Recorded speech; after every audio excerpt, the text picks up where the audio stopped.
Allahu Akbar, Allahu Akbar, Allahu Akbar, Allahu Akbar, Allahu Akbar, Allahu Akbar.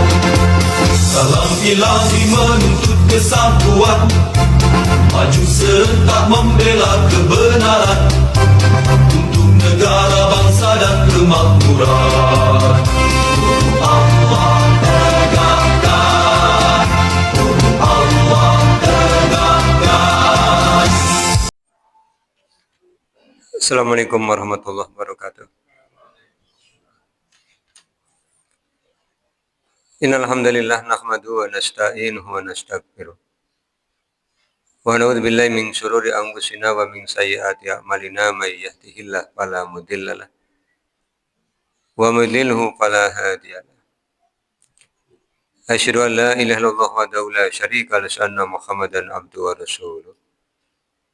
Allahumma shalli ala Muhammad wa ala ali Muhammad kama shallaita ala Ibrahim wa ala ali Ibrahim wa barik ala Muhammad wa ala ali Muhammad kama barakta ala Ibrahim wa ala ali Ibrahim innaka Hamidum Majid. Bapak dan Ibu yang mudah-mudahan dirahmati oleh Allah, syukur alhamdulillah marilah senantiasa kita panjatkan kehadirat Allah Subhanahu wa taala atas seluruh limpahan nikmat yang telah Allah berikan pada kita, termasuk di dalamnya nikmat sehat dan nikmat sempat, sehingga pada malam hari ini kita masih bisa hadir di majelis ini setelah tadi mengikuti kegiatan sholat maghrib berjamaah. Kita masih berada di tempat ini menunggu sholat isya sambil mengikuti kajian kitab Sahih Al-Bukhari. Artinya ada banyak kebaikan yang insya Allah kita dapatkan Ibu dan Bapak.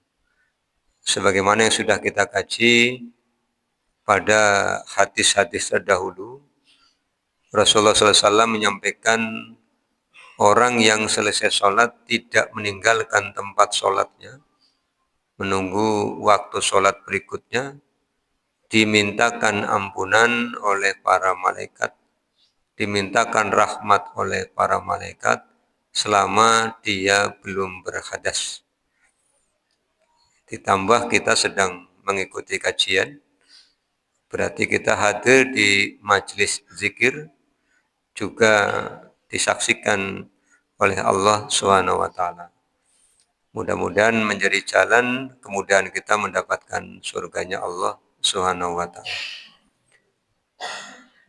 Salawat, salam dan keberkahan kita mohonkan kepada Allah agar senantiasa tercurah kepada Rasulullah Muhammad sallallahu alaihi wasallam dan keluarganya, sebagaimana Allah telah mencurahkan salawat, salam dan keberkahan kepada Nabi Ibrahim alaihissalam dan keluarganya. Bapak dan Ibu yang mudah-mudahan dirahmati oleh Allah, kita akan mulai dari bab ke-39 Sahih Al-Bukhari, hadisnya 664 dan 665.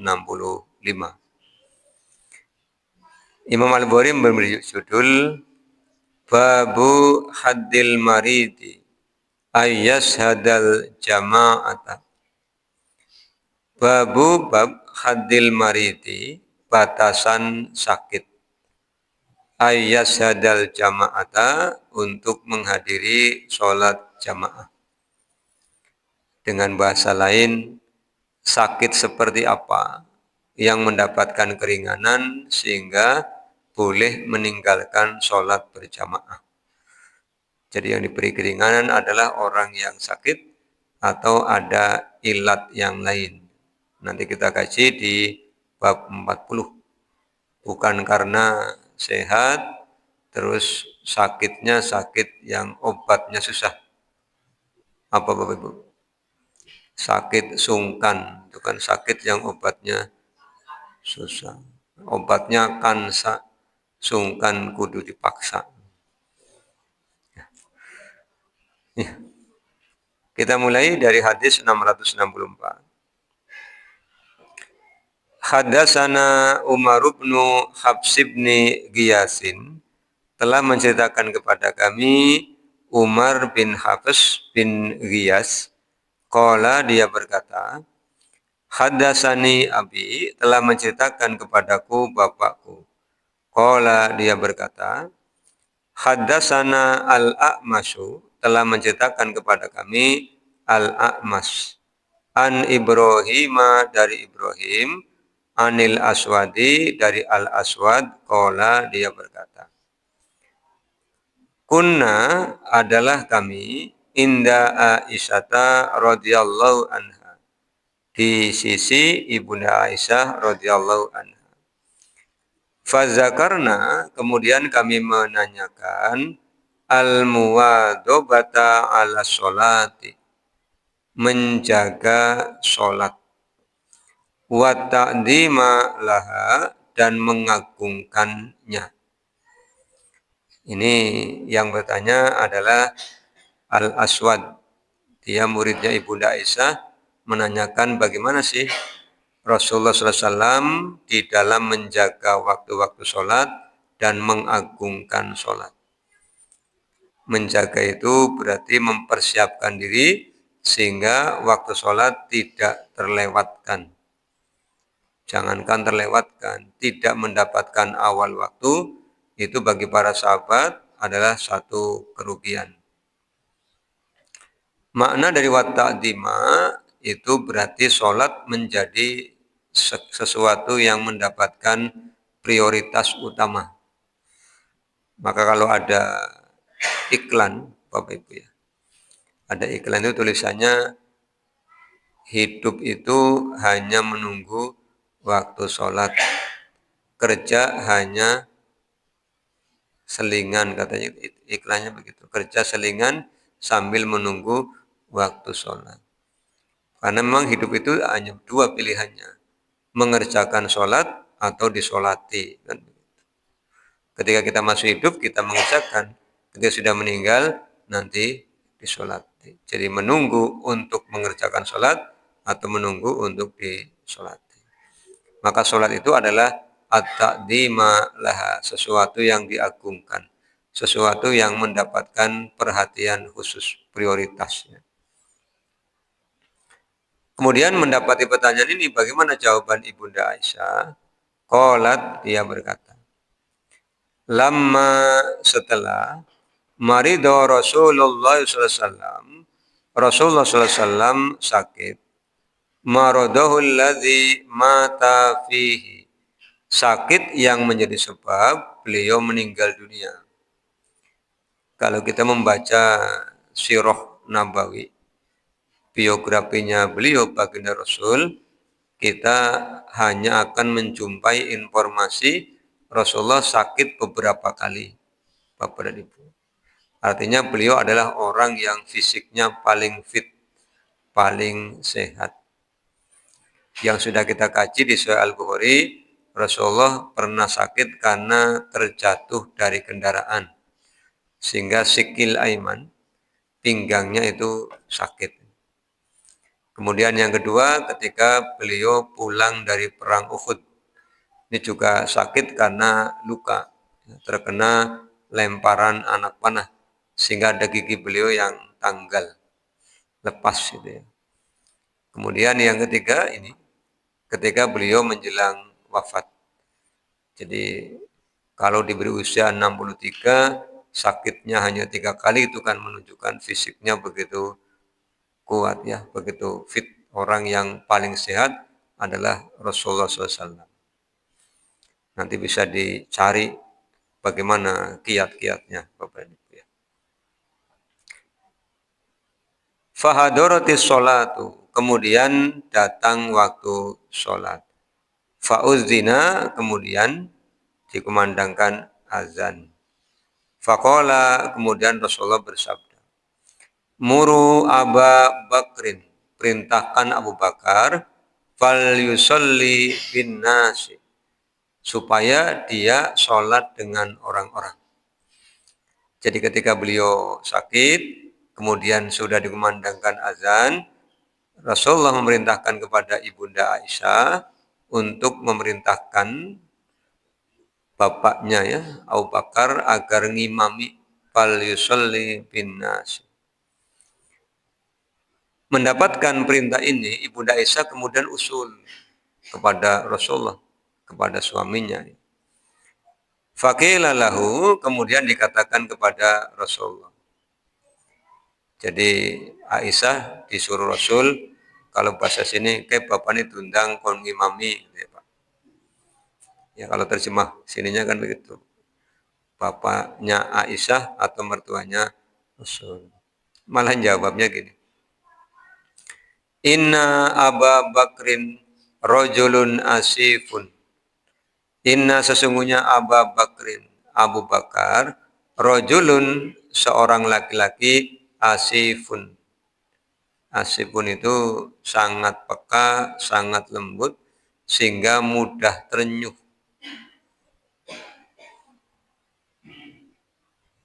Kemudian Ibunda Aisyah menyampaikan argumentasinya. Iza apabila koma dia berdiri fi makomika di tempat Anda. Maksudnya kalau nanti dia ngimami ya Rasul, lam yastati dia tidak akan mampu ayyusalliya bin nasi. Dia tidak akan mampu untuk ngimami orang-orang. Kenapa? Karena biasanya sifat mudah terenyuhnya membuat Abu Bakar ketika membaca Al-Quran tidak bisa mengendalikan diri. Sehingga sering menangis. Kalau sudah menangis, nanti suaranya tidak akan kedengaran. Ini argumentasi Ibunda Aisyah ketika menyampaikan usul kepada Rasulullah. Wa'ada fa'adu lahu. Kemudian Rasulullah mengulangi lagi sampai 3 kali. Sampai 3 kali Rasulullah memberikan perintah. 3 kali pula Ibunda Aisyah menyampaikan usul. Kemudian Rasulullah menyampaikan begini. Inna kunna sawahibu Yusufa. Sesungguhnya kalian ini seperti wanita-wanita Yusuf. Artinya apa? Berupaya untuk menggelincirkan laki-laki. Wong diperintah tinggal datang, ayah dimintai tolong Rasul untuk imami, ini malah usul. Bahkan di riwayat lain, Aisyah itu malah nyuruh Hafsah agar Umar yang ngimami. Hafsah ya orang gelem ya Pak. Wong Rasul pengennya Abu Bakar kan begitu ya. Kemudian mana tadi? Muru Aba Bakrin falyusalli. Kata Rasulullah setelah 3 kali, yuk perintahkan Abu Bakar untuk sholat. Bin nasi dengan orang-orang. Sudah, suruh Abu Bakar. Artinya Rasulullah SAW memang di antara sahabat-sahabat beliau yang beliau pilih dengan keutamaan, dengan kedudukan yang begitu dekat dengan Rasulullah, ya Abu Bakar. Jadi meskipun putrinya menolak, Rasul tetap kekeh suruh Abu Bakar untuk imam. Fakhoroja Abu Bakrin, kemudian Abu Bakar keluar. Fasolah, kemudian dia sholat, ngimami. Ketika Abu Bakar sedang ngimami, fawajadan nabiyyu, kemudian Nabi mendapati min nafsihi, dirinya khifatan, merasa ringan. Biasanya kalau kita sakit, Bapak dan Ibu ya, badan itu kan terasa bobotnya nambah. Walaupun aslinya lebih kurus, tapi perasaannya nambah abot maksudnya. Bukan karena berat badannya nambah sebenarnya, tenaganya yang berkurang. Lemes kan begitu ya. Maka kata Ibunda Aisyah, ketika Abu Bakar sudah sedang imami, Rasulullah mendapatkan dirinya khifatan, merasa ringan. Karena merasa ringan, Rasul kemudian masuk ke masjid untuk ikut sholat. Artinya Rasulullah mengajarkan semangat yang tinggi. bukan tipe orang yang apa namanya Pak? Cungih ya. Cungih aleman begitu ya. Ini tidak begitu merasa kayung rada sehat langsung keluar. Fahoroja kemudian beliau keluar yuhada dalam keadaan yuhada itu di papah ya. Jadi jalan tapi kanan kirinya ada yang megangi. Rasulnya tengah-tengah. Yuhada baina rojulaini di antara dua orang laki-laki. Jadi minta bantuan karena sebenarnya fisiknya lemah, tapi Rasulullah merasa lebih ringan. Kemudian beliau masuk ke masjid dengan keadaan di papah. Karena seolah-olah anduru aku melihat rijlaihi kakinya tahuttoni minal wajai tatukhotoni minal wajai itu kengsreh di tanah. Karena posisinya lemah tidak bisa jalan nempak begitu ya. Jadi samparan beliau itu sampai keseret-seret. Saking apa nih Bapak Ibu? Saking semangatnya untuk sholat di masjid begitu ya. Lah begitu Rasulullah datang di riwayat lain itu para sahabat itu bertasbih. Iya, bertasbih ngode Abu Bakar. Rasul datang begitu. Posisinya sudah lagi sholat. Rasul sudah ngimami. Ya. Begitu para sahabat bertasbih, Abu Bakar kan nengok. Begitu nengok, Rasul masuk. Faroda Abu Bakrin ayat akhoro. Kemudian Abu Bakar berkeinginan mengakhirkan, menyelesaikan jadi imam, jadi mau mundur. Melihat Rasulullah masuk, dia posisinya lagi imami, mau mundur. Jadi membiarkan Rasul nanti yang imami. Ini belum satu rakaat, Bapak Ibu. Satu rakaat, baru mulai. Ya. Fa'auma ilaihi. Kemudian Rasulullah memberikan isyarat kepada Abu Bakar. An-Nabi sallallahu alaihi wasallam ammakanaka. Diberi syarat tapi tidak ngomong ya. Jadi diberi syarat, ditunjuk ke tempat pengimaman, seolah-olah mengatakan sudah lanjutkan. Tapi tidak ngomong, pakai bahasa isyarat. Ammakanaka bisolati. Di tempat sholatnya. Summa kemudian utiya bihi. Ya. Nabi datang hatta sehingga jalasa ila jambihi. Duduk di samping Abu Bakar. Abu Bakarnya berdiri, Rasulullahnya masuk. Kemudian duduk di sampingnya imam. Di dalam riwayat Imam Muslim, dalam Fathul Bari dikutip penjelasan bahwa Rasulullah itu duduknya di sebelah kiri Abu Bakar. Berarti Abu Bakar posisinya sudah berubah. Yang tadinya imam menjadi makmum. Ya, kalau sebelah kiri, berarti kan ngimami ya Pak. Kan posisi kalau makmumnya satu orang laki-laki kan sebelah kanannya. Ini kan Rasul duduknya sebelah kiri. Kemudian qila lil a'mas, dikatakan kepada al-a'mas. Wa kana Nabi sallallahu alaihi wasallam yusolli, apakah Nabi duduk sambil sholat? Wa Abu Bakrin yusolli bi sholatihi, apakah Abu Bakar juga sholat? Wa nasu yusalluna bi sholati Abu Bakrin, apakah orang-orang mengikuti Abu Bakar? Faqala bi ra'sihi, kemudian al-a'mas menjawab dengan kepalanya. Menjawab dengan kepalanya apa Bapak? Mantuk ditanya. Apakah Rasulullah duduk itu sambil sholat? Apakah Abu Bakar tetap sholat? Apakah orang-orang tetap makmum kepada Abu Bakar? Kemudian Al-A'mas menjawab dengan kepalanya. Mantuk berarti jawabannya ya, na'am. Kalau mantuknya orang ngantuk, iya apa tidak? Itu kan terkantuk-kantuk. Naam, iya. Jadi ini luar biasa, ya. Setelah selesai sholat kan Abu Bakar ditanya, kenapa engkau mau mundur? Kata Abu Bakar kan tidak pantas anaknya Abu Quhafah mengimami Rasul. Ini jawaban Abu Bakar. Jadi di hadis ini 664,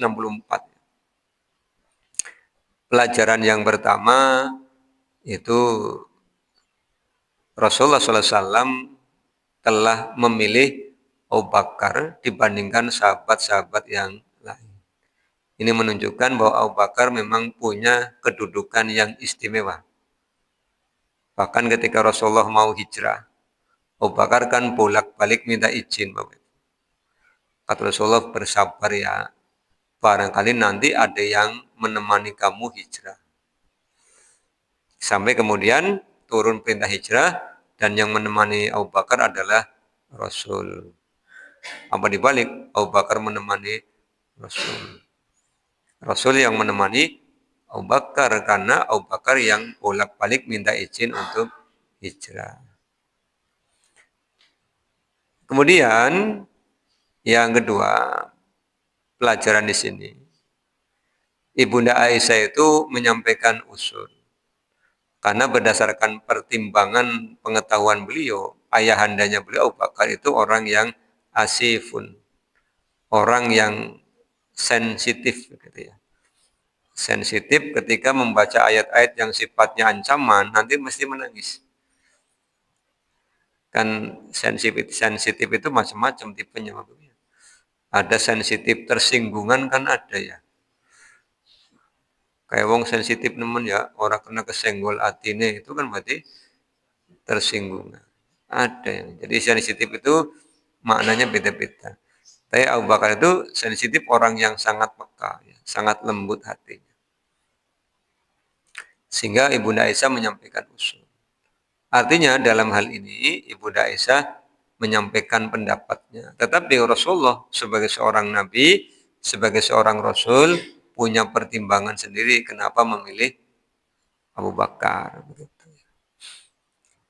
Kemudian yang ketiga, ketika imam utama berhalangan, pelajarannya dalam hadis ini, Bapak dan Ibu, maka dia boleh menunjuk imam berikutnya.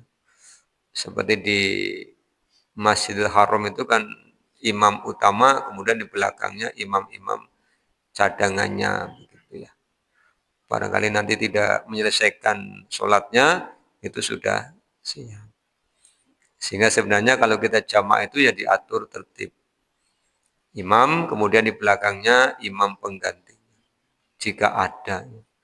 Kadang-kadang di musola tertentu ya, satu-satunya. Kadang pula merangkap muadzin. Ya, adzan sendiri, iqomah sendiri. Orang imam yang dewekan sih. Laka makmum. Sendiriannya gitu ya. Iya, marbot juga. Merangkap pemilik masjid lagi. Nah, sama ya. Jadi bukan karena tidak ingin berbagi tugas, memang tidak ada yang mau datang. Gitu ya. Ini PR besar.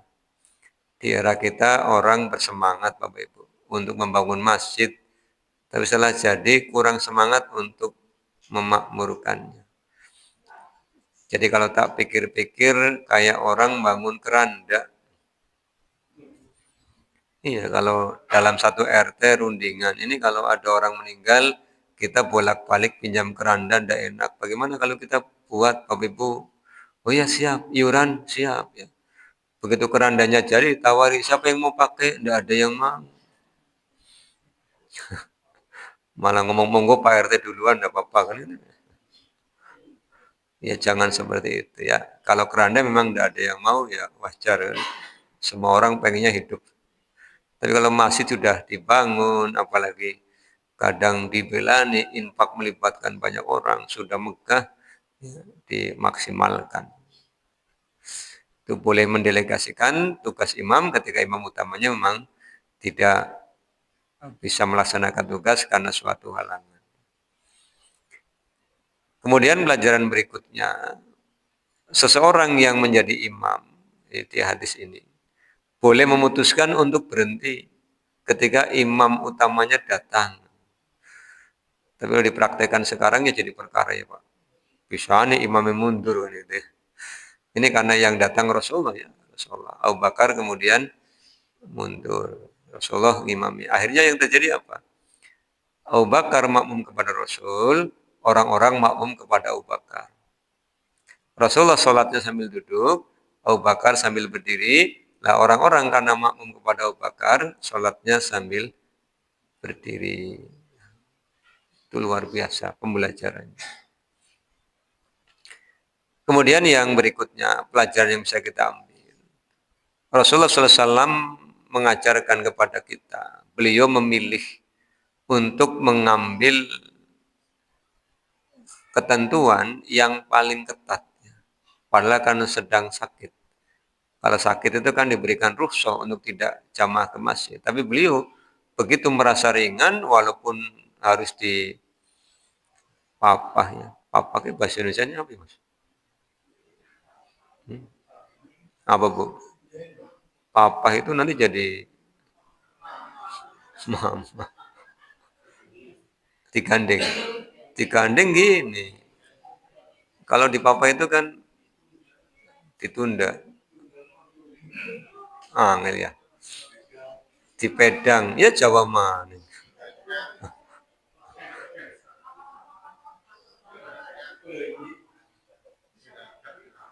Direngket, dirangkul. Ya angel mas.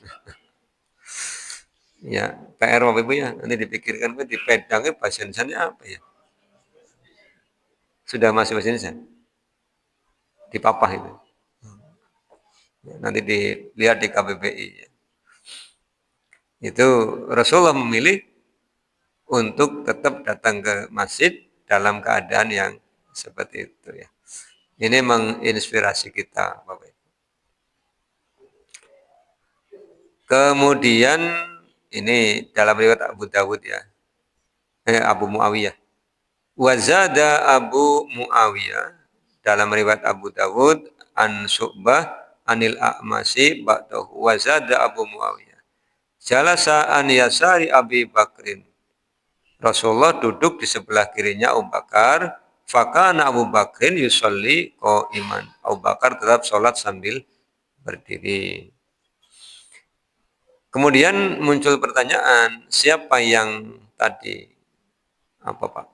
Mempapah. Masa mempapah? Hah? Medang. Medang jadi medang. Medang. Anggar medang ya jenman.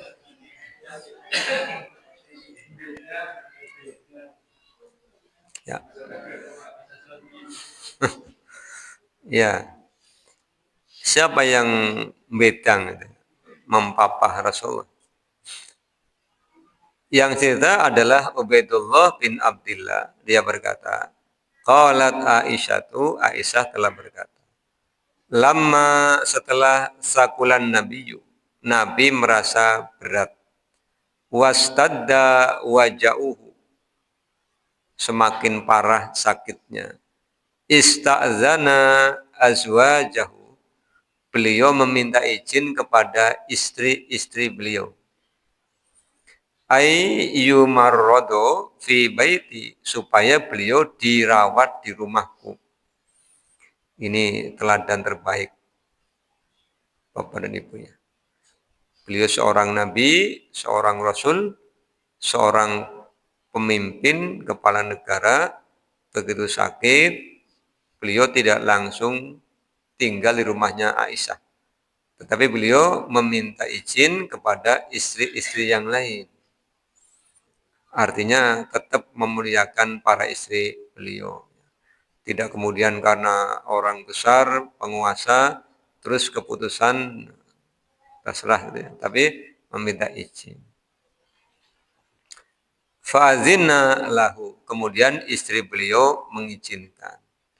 Jadi sepanjang sakit, Rasulullah itu memilih untuk dirawat di rumahnya Ibunda Aisyah. Itu yang sekarang ada di bawah kubah hijau. Di Masjid Nabawi itu rumahnya Ibunda Aisyah. Fakharaja baina rajulaini. Kemudian beliau keluar di antara dua orang laki-laki. Takhuttu rijlahul ardo. Kakinya diseret di atas tanah. Wakana dan adalah bainal abbasi. Jadi yang mempapah itu adalah Al-Abbas. Bukan Abdullah bin Abbas. Al-Abbas. Bapaknya Abdullah. Berarti pamannya Rasul. Warojulin akhoro. Dan seorang laki-laki yang lain. Ibu Aisyah tidak menyebut namanya. Pokoknya digandeng wong lanang sijine Al-Abbas, sijine wong lanang sejen. Kenal ya. Kenapa tidak menyebut? Ya yang tahu beliau. Kenapa tidak mau menyebut namanya? Ya. Kemudian Ubaidullah berkata, Fazakartu zalika libni Abbasin. Ubaidullah itu cerita kepada Abdullah bin Abbas tentang dua orang laki-laki yang tadi gandeng Rasul begitu ya. Kemudian Abdullah bin Abbas bertanya, wa hal tadri manir rajulu alladzi lam tusammi Aisyatu. Kata Abdullah bin Abbas kepada Ubaidullah, kamu tahu tidak laki-laki yang satunya? Kemudian kata Ubaidullah, qultu la, enggak tahu kan Ibu Aisyah hanya menyebut Al-Abbas dan seorang laki-laki. Qala, kemudian Abdullah bin Abbas bilang begini, huwa Ali ibn Abi Thalibin. Dia Ali bin Abi Thalib. Kira-kira analisanya bagaimana Bapak Ibu? Ibu Aisyah tidak menyebut nama Ali ya. Itu jawabannya. Sekarang bab 40. Babur rukhsati fil matori wal illati ayyusalliya fi rohlihi. Bab rukhsah. Rukhsah itu keringanan. Dalam al-Islam itu ada banyak rukhsah Bapak Ibu. Ya, tidak hanya sholat sebenarnya. Dalam ibadah puasa juga ada rukhsah. Di Al-Baqarah 184 sih. Ayyamam ma'dudat faman kana minkum maridun aw ala safarin fa iddatum min ayyamin ukhra. Kalau sakit atau safar boleh tidak berpuasa, itu namanya rukhsah. Kemudian di haji juga ada rukhsah.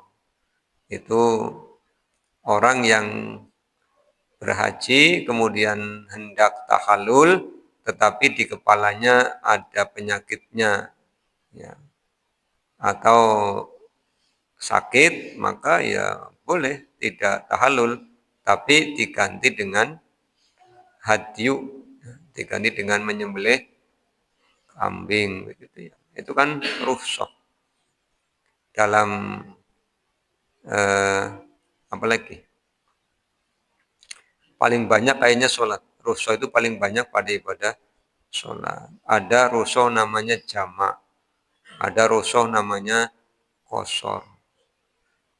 Tidak bisa sholat berdiri, boleh duduk. Tidak bisa duduk, boleh berbaring. Itu namanya rukhsah, keringanan. Nah, dalam hal ini keringanannya karena apa? Yang pertama, fil matori. Karena sebab hujan. Tentu hujan yang membuat kita berat untuk datang ke masjid. Kalau hujannya hanya rintik-rintik ya tidak masalah Bapak Ibu ya. Apalagi jalannya halus, ada payung, ada jas hujan. Kecuali hujannya deras, kemudian ada angin, bledege, ngampar-ngampar ya, ting jelger, plus mati lampu. Nah, kan lengkap sudah.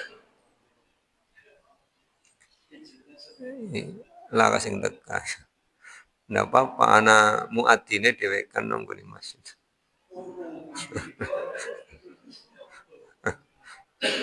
Iya. Kemudian wal illati, ada sebab yang lain ya. Dia diizinkan sholat di rumahnya.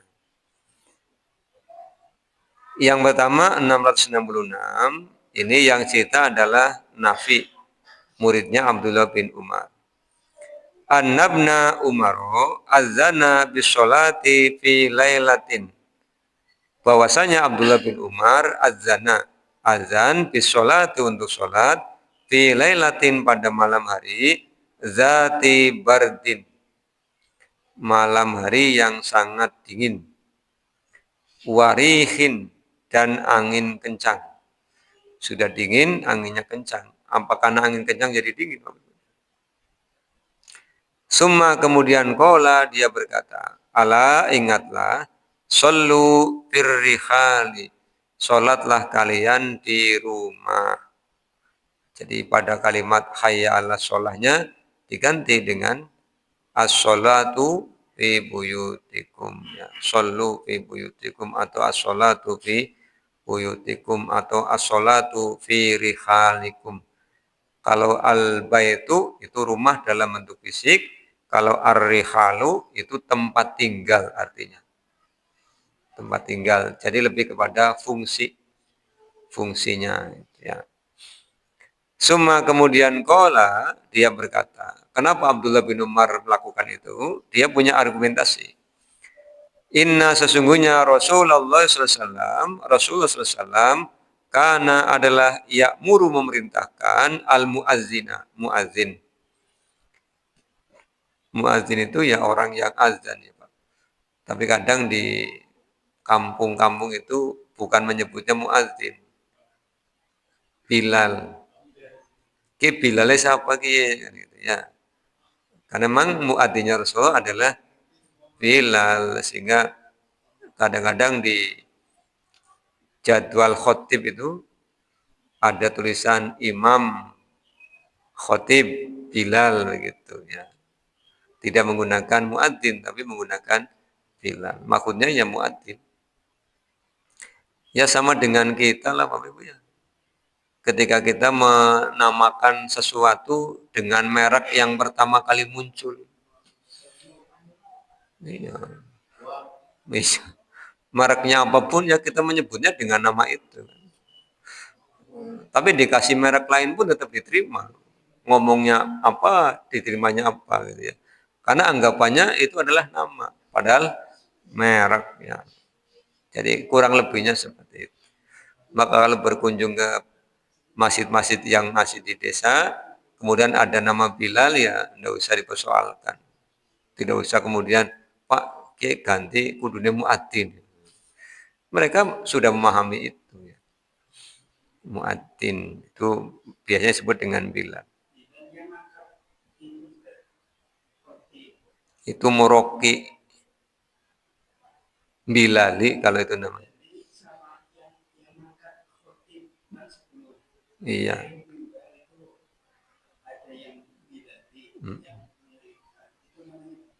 Plus adan. Oh ada lain lagi. Ada lagi versi berikutnya ya Pak. Kemudian apa yang diceritakan oleh Abdullah bin Umar tadi? Rasulullah memerintahkan muadzinnya, "Idza apabila kanat lailatun zatu bardin wa matorin yaqulu."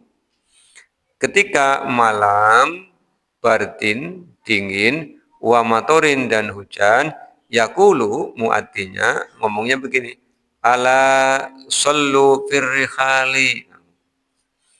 Jadi muadzinnya disuruh mengucapkan ala sallu firrihali. Ingatlah, sholatlah kalian di rumah.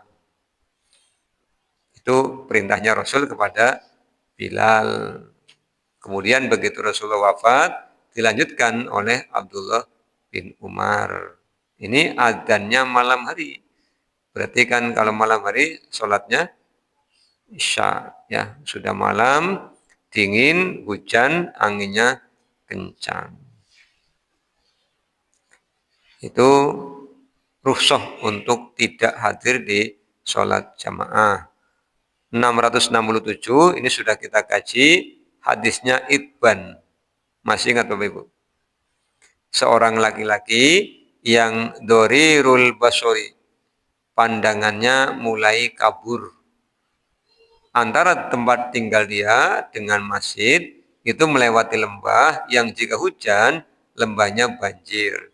Sehingga dia minta izin pada Rasulullah, bagaimana kalau Rasul datang ke rumah dia untuk sholat yang nanti dia akan gunakan tempat itu sebagai tempat sholat kalau pas dia tidak datang ke masjid.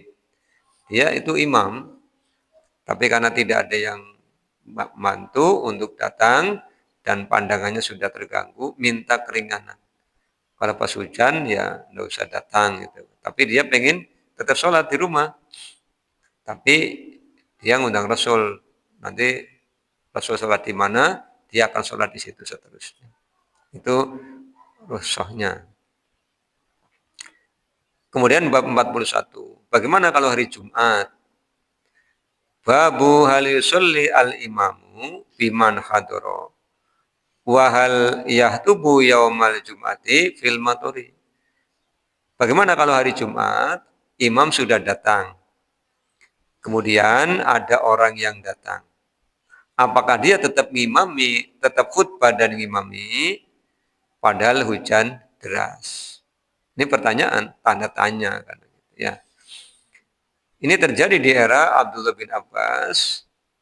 Khotobana ibnu Abbasin fi yaumin dzi rodkin. Ibnu Abbas sedang khutbah kepada kami pada hari dzi rodkin. Dzi rodkin itu jalannya berlumpur. Pasir kalau hujan deras kan ketek kayaknya kakinya masuk ya Pak. Iya gitu ya. Begitu Abdullah bin Abbas itu naik mimbar mau khutbah, kemudian dia nyuruh muadzinnya. Fa'amarul muadzina lamma balago hayya 'alas shalah.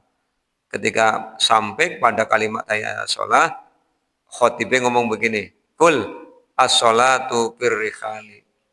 Ganti as-shalatu firrihali. Itu yang nyuruh adalah khotibnya. Fanadoro ba'duhum ila ba'din. Kemudian orang-orang yang lagi di masjid itu pandang-pandangan. Kenapa pandang-pandangan Bapak Ibu? Bingung ya, bisa nih ganti redaksi ya. Fakannahum ankaru, seolah-olah mereka mengingkari. Tapi kan tidak berani ngomong. Karena kalau lagi Jumatan kan tidak ada orang berani ngomong, takut sia-sia kan? Idza qulta li sahibika yaumal jum'ati angsit wal imamu yahtubu faqad lagot, takut Jumatnya sia-sia. Jadi mung deleng-delengan tok. Setelah adanya selesai, Abdullah bin Abbas bilang begini. Ka'annakum ankartum hadza. Seolah-olah kalian mengingkari kejadian ini. Abdullah bin Abbas peka. Ini orang pandang-pandang itu aslinya kan mau bertanya. Jadi ditanya, kalian seolah-olah mengingkari kejadian ini. Inna hadza, sesungguhnya ini tadi mengganti hayya 'alas shalah dengan as-shalatu firrihali. Falahu man huwa khairum minni.